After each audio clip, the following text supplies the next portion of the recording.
My family's from Chicago, and we came out to Utah. We found Utah through skiing, as most people do.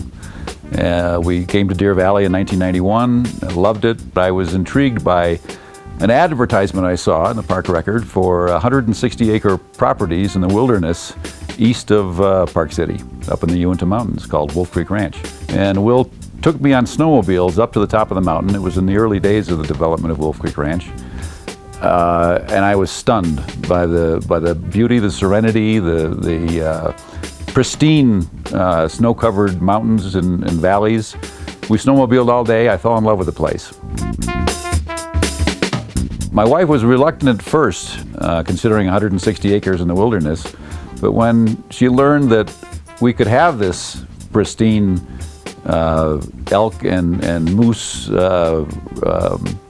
environment around us, and still be a half an hour from Park City, 15 minutes from grocery stores, 15 minutes from 2 world-class golf courses, it sort of helped her understand how it's the best of both worlds. It turned out to be seclusion without isolation.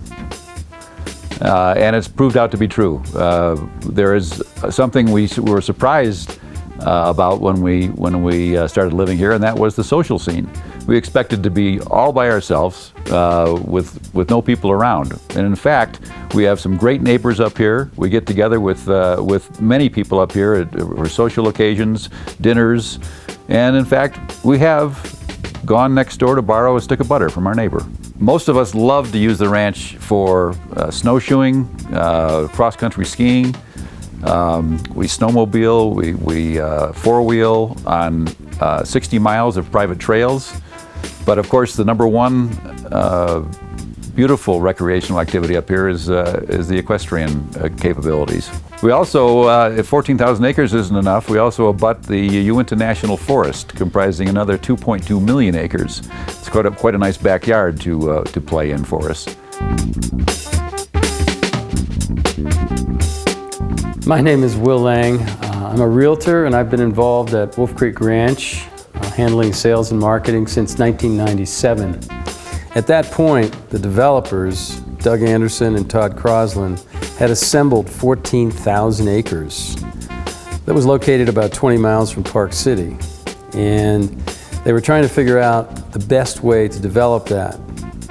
And so what they decided to do was subdivide it into 80 160-acre parcels. By doing that, they could preserve the land and keep the open space at a maximum. They went through the government process of putting 95% of the land into a conservation easement, which means that the land can no longer or ever be subdivided beyond what it is right now. If you'd like to see the ranch, please contact me. My phone number is 435-640-0001. I'll be happy to tell you more about the ranch and take you on a tour if you'd like to see it after learning more about it.